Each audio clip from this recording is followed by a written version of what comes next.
கடந்த ஓராண்டாக பாக்கியஸ்தானத்தில் இருந்த இப்போ குரு வந்து தசமஸ்தானம் என்று சொல்லக்கூடிய 10வது வீட்டில் வந்துட்டார்.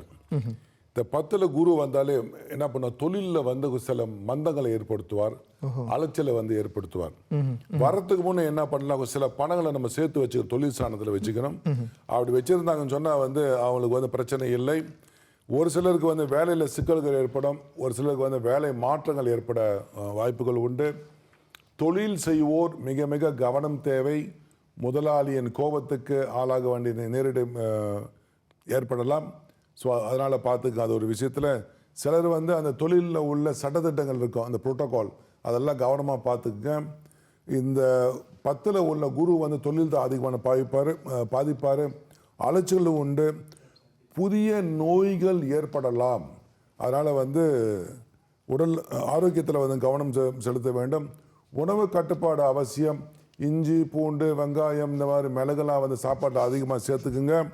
குடும்பத்தில் கருத்து வேறுபாடுகள் ஏற்பட வாய்ப்புகள் உண்டு. அதனால் பேச்சில் வந்து ரொம்ப நிதானமும் கவனமும் தேவை. அவசியம் ஏற்பட்டால் உங்கள் சக்திக்கு ஏற்ப நீங்கள் வந்து கடன் வாங்கவோ அல்லது கடன் வாங்கலாம். அவசியமில்லை என்றால் வேண்டாம்.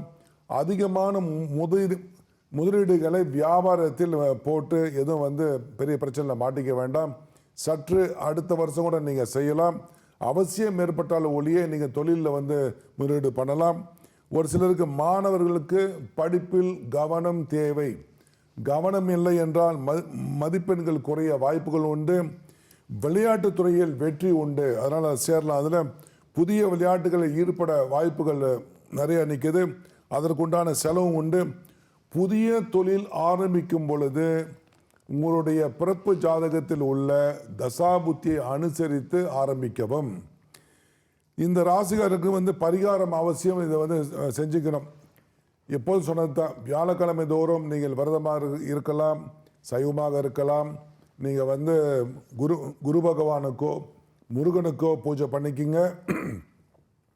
வியாழக்கிழமையில் வந்து கோயிலுக்கு சென்று வாருங்கள். வீட்டிலே கூட நீங்கள் தியானம் பண்ணலாம், பிராணாயாமம் பண்ணலாம். எந்த ஒரு வேலையாகட்டும் நிதானமும் உங்களுக்கு வந்து தெளிவான ஒரு சிந்தனை அவசியம். பெரியவங்களை பார்த்து ஆலோசனை கேட்டுக்குங்க.